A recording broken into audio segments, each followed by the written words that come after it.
सवज्जीना होशुति जय मंगलांति।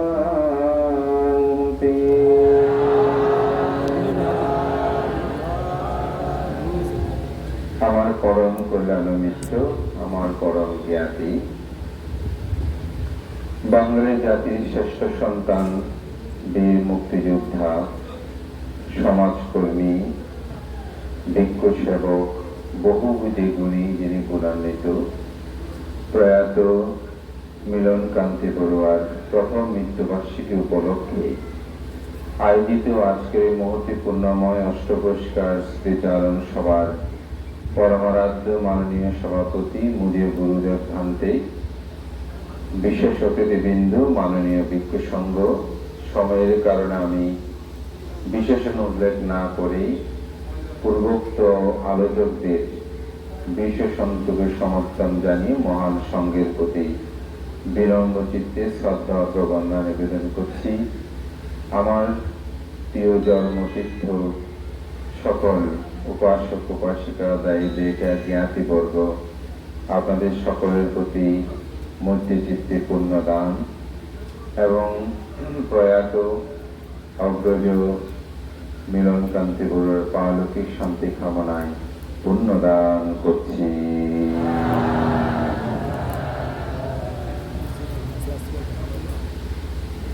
অখিল ভারতের সংঘনায়ক আনন্দমিত্র মহস্তবীরের নাম আপনারা অনেকেই শুনেছেন। একজন ভাগ্যীশ্বর, বহু গ্রন্থ প্রণেতা, অসাধারণ পাণ্ডিত্যের সমাহারে সমুজ্জ্বল সাংঘিক ব্যক্তিত্ব ছিলেন। একদিন এক কালেক্টর, যেটিকে আমরা বর্তমানে ম্যাজিস্ট্রেট বলি, তো উনি এসে বান থেকে বন্দনা করলেন। তো বানতে বলছেন, কালেক্টর সাহেব, আপনি তো বিহারে আসেন না, কম দেখি। বলে যে, ভান্তে, কিভাবে আসবো? আপনি তো শিক্ষিত মানুষকেও মূর্খ রাখেন, সেজন্য ভান্তে আসি না। তো ভান্তে বললেন, যিনি পিতা মাতা, আত্মীয় স্বজন, জ্ঞাতি, সমাজ, জাতির উপর দাঁড়িয়ে নিজে আত্মপ্রতিষ্ঠা লাভ করার পরে মাতা পিতার প্রতি, সমাজের প্রতি, ধর্মের প্রতি, জাতির প্রতি দায়িত্ব কর্তব্য বোধ প্রতিপালন করে না, শুধুমাত্র স্ত্রী পুত্রের ভরণ পোষণ, নিজের ভরণ পোষণ নিয়ে বেশি ব্যস্ত থাকে, আমি তাকে বলি শিক্ষিত মূর্খ। আপনি যদি সে দলের মধ্যে থাকেন, আপনাকেও বলবো আপনি শিক্ষিত মূর্খ। অর্থাৎ সমাজ জাতির প্রতি আমাদের একটা দায়িত্ব কর্তব্য বোধ রয়েছে, শুধুমাত্র স্ত্রী পুত্র নিয়ে, নিজেকে নিয়ে জীবন নয়। তো আজকের উদ্বোধনীতে আমার অত্যন্ত পরম অগ্রজ, যার বহু গুণে গুণান্বিত, আমার দাদা অনাদি রঞ্জন বড়ুয়া, তিনি তার উদ্বোধনীতে অনেকটা মিলন দাদার চেয়েও যোগেন্দ্রলাল বড়ুয়ার ইতিবৃত্তি বেশি তুলে ধরেছেন। কারণ এটি আমাদের স্মরণ রাখা দরকার। আমি মনে করি যোগেন্দ্র বাবু, তিনি সপ্তক, তার তৃতীয় পুরুষ পর্যন্ত আমরা দেখছি সমাজকর্মে তারা অত্যাধিক নিবেদিত। তারই সুযোগ্য সন্তান মহি মোহন বড়ুয়া আমি আমার কাছ থেকে দেখার সৌভাগ্য হয়েছে। সমাজ সধর্মীয় যে কোনো কর্মে তারা অগ্রণী ভূমিকা রেখেছেন। তারা সার্টিফিকেট ধারীর বিশাল না থাকলেও তারা শিক্ষিত, সজ্জন, বিনয়কুল মানুষ ছিলেন।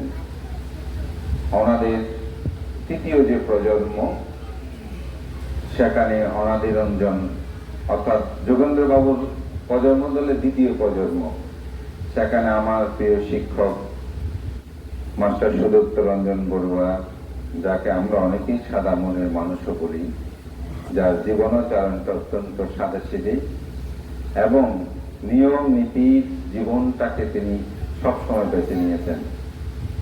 এবং মিলন দাদা, যাকে নিয়ে আজকে আমাদের এই আয়োজন, এবং অনাদিরঞ্জন বড়ুয়া এবং আমাদের শ্যামলদা, তিনিও সমাজকর্মে অতি সম্প্রতি আমাদের বিহার নির্মাণে টাইলস বিভিন্ন কিছু ক্ষেত্রে অবদান রেখে চলেছেন। এর পরের যে প্রজন্ম, আমি যোগেন্দ্রলাল বড়ুয়ার পরের তৃতীয় প্রজন্মের কথা বলছি, সেজন্য তৃতীয় প্রজন্ম বলছিলাম, যে আমাদের অতি উৎপল বড়ুয়া এবং ডাক্তার উজ্জ্বল বা সম্রাট যারা এখন আছেন, তাদের এই প্রজন্ম। কারণ তারা শুধুমাত্র স্ত্রীপুত্র নিয়ে সীমাবদ্ধ নয়, তারা সমাজ জাতির স্বধর্মে প্রভূত কাজ করেছেন। বিশেষ করে প্রশাসনিক ক্ষেত্রে উৎপল বিশাল সুযোগ লাভ করে তিনি থেমে থাকেনি।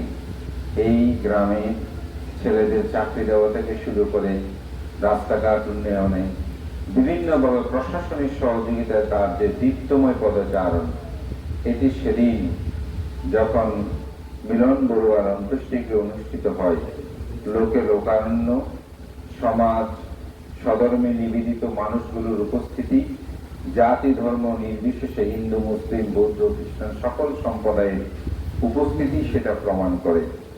তবে আমরা হয়তো পূর্বপুরুষকে বিশালভাবে স্মরণ করলেও এটা ঠিক, যোগেন্দ্রলাল বড়ুয়ার তখনকার সময়ে মিডিয়া যুগ এত কিছু ছিল না। এই গ্রাম, এই সমাজ রক্ষায় তাদের যে অনন্য ভূমিকা, সেটির ব্যক্তিটা একটা সীমাবদ্ধ ছিল। কিন্তু পরবর্তী আজকে উৎপল উচ্চদের প্রজন্ম, এটি সমগ্র বাংলাদেশে ছড়িয়ে পড়েছে এবং বাংলা ভাষাভাষী যারা বিভিন্ন বিশ্বের প্রান্তে আছে, তাদের কাছে পরিচিতি লাভ করেছে। এই সমস্ত কর্মের আসলে মূল কোথায়? কেন মানুষ এই মূল জায়গায় এই কর্মগুলো সম্পাদন করে? তার প্রধান কারণ হচ্ছে ধর্ম। যদি ধর্মময় জীবন যাপন হয়, সে মানুষ ব্যক্তি জীবনে যেমন সুখী হবেন, তিনি সামাজিক জীবনে, সমাজকর্মী, রাষ্ট্রীয় কর্মে তিনি রক্ষা লাভ করবেন এবং তার জীবনটা সুন্দর হবে। ধর্ম কি? ধর্মটা যদি আজকে উৎপলের বক্তব্যে বলি, যে বলছে কখনো কাউকে মনে কষ্ট দিও না। তো মনে কষ্ট কে কাকে দেবে না? মনে কষ্ট অপরকে তিনিই দেবেন না, যার মনকে যিনি সুন্দর করেছেন। মনকে যিনি সুন্দর করবে না, সে অপরকে কখনো সুখ দিতে পারবে না। কারণ আপনার মনের মধ্যে যদি লোভ থাকে, দেশ থাকে, মোহ থাকে, তাহলে আপনি তো অপরকে সেগুলো সংগ্রহের জন্য, অপরকে সেগুলো চরিতার্থ করার জন্য আপনি প্রতিনিয়ত খারাপ কর্ম করবেন। আপনি যদি বিশুদ্ধ থাকেন, আপনি যদি ভালো থাকেন, তাহলে অপরকে আপনি সুখী করতে পারবেন। আপনি যদি ভালো না থাকেন, অপরকে আপনি সুখী করতে পারবেন না। এই জন্য একটি গাথা আছে, জাগ্রত হয়ে নিজে অপরে জাগাও, দান্ত হয়ে ধর্মনীতি অপরে শেখাও। বুদ্ধের এই সারমর্ম কথাগুলো এমনি মানুষ রচনা করেনি। আসলে প্রথমে নিজেকে দমিত করতে হবে। নিজেকে দমিত করতে ধর্মময় জীবন যাপন দরকার। মিলন দাদা সেই কারণে সংসার যেমন তিনি গড়ে তুলেছেন, তার যোগ্যতম স্ত্রী আমাদের দেবী দিদি, তিনি আমাদের সাথে এমন আচরণ, এমন ভাবে যেন বলা যায় অনেক সময় আন্তরিকতার সৌজন্য বলছি, আপন কি পর বা আমরা যেরকম জ্ঞাতি সূত্রে সেটা বোঝা যায় না, এত আন্তরিক ভাবে আমাদেরকে ভাই হিসেবে জানেন। সেরকম সরল মনা সম্পূর্ণ তিনি সহধর্মী লাভ করে সমাজে দুটি সন্তানকে তারা উপহার দিয়েছেন। অতি উৎপল বাবু তিনি সমাজ সধর্মে কাজ করেছেন এবং আমাদের নকুর, সেও খুব নিরহংকারী ছিল, খুব সাদাসিধে ছিল। যে কোনো মানুষকে সে নমস্কার করতে, তার একটা নিরহংকারিত্বের ভাব।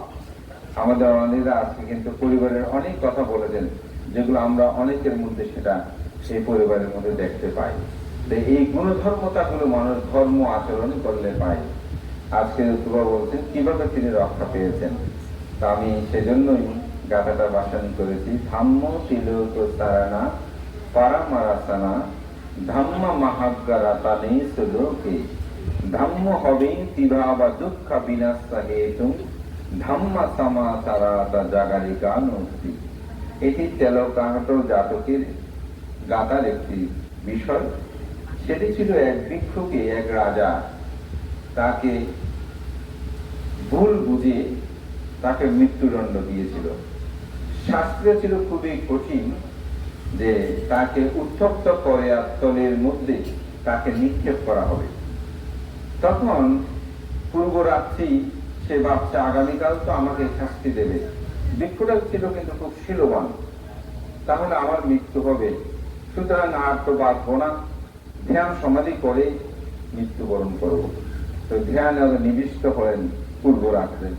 ভোরবেলা সকালে তার মৃত্যুদণ্ড হবে, উত্তপ্ত করে তুলে তাকে নিক্ষেপ করা হবে। কিন্তু সে ছিল নির্দোষ। এটার বিশাল কাহিনী আছে, সমনে বলতে পারছি না। তখন সে যখন ধ্যানস্থ হলেন, ঠিক ভোর হতে হতে সে অরহত্ত মার্গ জ্ঞান লাভ করলেন। তখন তাকে ধরে নিয়ে উত্তপ্ত করে তুলের মধ্যে নিক্ষেপ করা হলো। দেখা গেল সেই তেল, যে ফুটন্ত তেলগুলো ছিল বিশাল কড়াইয়ের মধ্যে, সেখানে মনে হচ্ছে সেই শীতল জলের মধ্যে বাসমান অবস্থায় আছে। রাজাও কিন্তু ধার্মিক ছিল, বিবিধ কারণে ভুল বুঝেছে। তখন রাজা অভিভূত হলেন, এটি কেমন করে সম্ভব? তখন রাজা বলছেন, অবশ্য আমার ভুল হয়েছে। তখন তাকে প্রশ্ন করেছিলেন, আপনি কিসের প্রভাবে এই উত্তপ্ত কড়াইয়ের তেলের মধ্যে যেন শীতল জল আপনি বাসমান অবস্থায় আছেন? তখন তিনি এই গাথাটা বাসন করেছিলেন যে ধর্ম যিনি আচরণ করেন, ধর্ম তিলক সারানা পারামারাসনা। এই জগতে যত শরণ আছে সবচেয়ে শ্রেষ্ঠ শরণ হচ্ছে বুদ্ধ ধর্ম সঙ্গ, এই তিলকের শরণ। ত্রিভাব দুঃখ বিনাশা হেতুম। এই ত্রিভবের মধ্যে যত দুঃখ সমগ্র কিছুকে ছেদন করতে পারে, নিরোধ করতে পারে। ধম্মা সামাসারাতা জাগারিকা নুক্তি। যিনি জাগ্রত ভাবে, সচেতন ভাবে এই ধর্মকে আচরণ করেন, তিনি রক্ষা করতে পারেন। তা আমি বলবো, উৎপল নয়, শুধু আমাদের সবার জীবনে আমরা যেন ধর্মকে আচরণ করি। যে অবস্থানে থাকি, একটি শব্দ বলতেন, অতি উৎসাহ। কোনো কিছুতেই যেন আমরা অতি উৎসাহ না হই। যদি হই আমাদের বিপদ হবে। হয়নি বলে তিনি রক্ষা পেয়েছেন। আমরাও প্রতিদিন পুণ্যদান করেছি। বিশেষ করে যেহেতু মোবাইল চ্যাট হয় বিভিন্ন কিছু, তো সাধারণত রঞ্জিত মামার সাথে কথা হলো, মামা আমাদের ছেলেগুলোর অবস্থা কেমন, কি অবস্থায় আছে, আপনি তো ভিতরে আছেন, খবর পাবেন। বলে না বাহিনী আমাদের সবাই মোটামুটি ভালো আছে। তো যাই হোক, এটি আমাদের কাছে আনন্দ যে এই অর্থে এমন দুর্যোগ সময় তারা রক্ষিত হয়েছেন। আমি মহান সংঘকে বন্দনা জানাই। আজকের এই প্রাকৃতিক বিভিন্ন বিপর্যয় আমাদের জগতে, এরপরেও আমি মনে করি দাদার যে বার্ষিক অনুষ্ঠানকে অত্যন্ত সুন্দর সুচারু রূপে আমাদের বরেণ্য ভিক্ষু সংঘের আগমনে যে নিবেদন করেছেন, সেটাকে আমি সাধুবাদ জানাই। যারা পিতা মাতাকে সম্মান শ্রদ্ধা করে, গৌরব করে, প্রত্যুত্থান করে, তারা সর্বদিকে রক্ষা পায়। পিতা মাতার আশীর্বাদ এটি যারা লাভ করেছে তারা বুঝবে। আজকে উচ্চশিক্ষিত নয়নে আমাদের উৎপল তার অভিব্যক্তি ব্যক্ত করতে গিয়ে এটাই পিতা মাতা আশীর্বাদ যে সে রক্ষা হয়েছে, এটা স্বাভাবিক।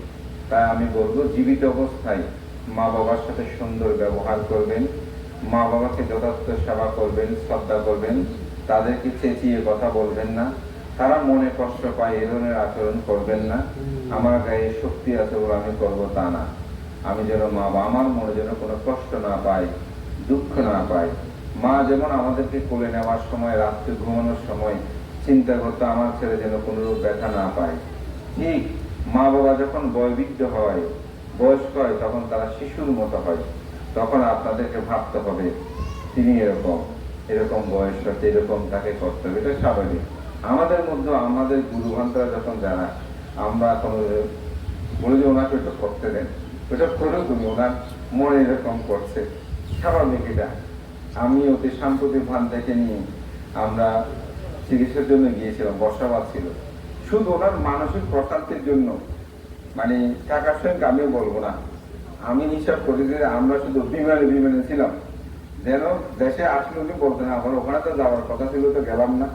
এই মানসিক প্রশান্তির জন্য আমি প্রতিদিন রাতে শুধু টিকিট বুক করে দিতাম যে মানে এখান থেকে এখানে প্লেন যে ফটো উঠেছে নেমেছে বিমানটা তোমাকে হারিয়ে কথা আমাকে ভাবতে বলতেছে। শুধু মানসিক শান্তিটা যেন পায়, বৈদিক হলে মানুষের সেরকম। তাই আমি সবার কাছে আহ্বান রাখবো, মা বাবা যেন কোনরূপ মনে কষ্ট না পায়। হারালে বুঝবেন আজকে অতি উৎফলে এত কিছু, কিন্তু বাবা নেই, এটা স্বাভাবিক। তবে সৌভাগ্য এখনো মা বেঁচে আছেন, সুতরাং তাকে পূজা করলে সেখানে পিতাকে খুঁজে পাবেন। এই পরিবারের ইতিহাস ঐতিহ্য সেটা রক্ষা করে চলুক, আগামী প্রজন্মের মধ্যেও এই শিক্ষা যেন অব্যাহত থাকে। এখানে বেশিরভাগ এই কথাগুলো বলার কারণ কোনো গুণ প্রশংসা নয়, বলার আলোচকরা আলোচনা করেছে যাতে প্রজন্মরা সেই শিক্ষাটা লাভ করে, তাদের মধ্যে যেন এই চেতনা বোধটা হয়, গ্রামের প্রতি ভালোবাসাগুলো যেন জন্মগ্রহণ করে। মিলনদার কথা অনেক হয়েছে, তিনি যা করেছেন আসলে সত্যি। তিনি পরিবারকে যেমন গঠন করেছেন, সমাজকে গঠন করতে তার নিবেদিত প্রাণ ছিল বলেই তিনি আজকে আমাদের কাছে বরণীয়। শুধু তা নয়, আমরা স্বীকৃতি না দিলেও তিনি সরকারিভাবে স্বীকৃতি যাদের শ্রেষ্ঠ সন্তান। তিনি যেদিন পুলিশ এখানে এসে গাটা বনার জাতীয় সম্মান লাভ করেছে, সেদিন গায়ে শিশুগুলিকে আমাদের মামা রহিম একটা বক্তব্যের কথা বলছেন, এটা আমার মধ্যে চেতনা মিলে বোধ হয় এখন যদি একটা স্কুল যুদ্ধ হতো অংশগ্রহণ করতাম, অন্তত এরকম সম্মানটা যেন লাভ করতো। আসলে এটা স্বাভাবিক, সেটাই আমি মনে করি দেশ জাতি গঠনে আমাদের সবার ভূমিকাটা প্লে করতে ব্যক্ত করি। মোদীর গুরুদেব এবং শ্রদ্ধেয় দেবানন্দ ভান্তে সহ প্রমুখ সঙ্গের প্রতি বন্দনা জানিয়ে আমার কথা শেষ করতে, জগতের সকল প্রাণী সুখী হোক।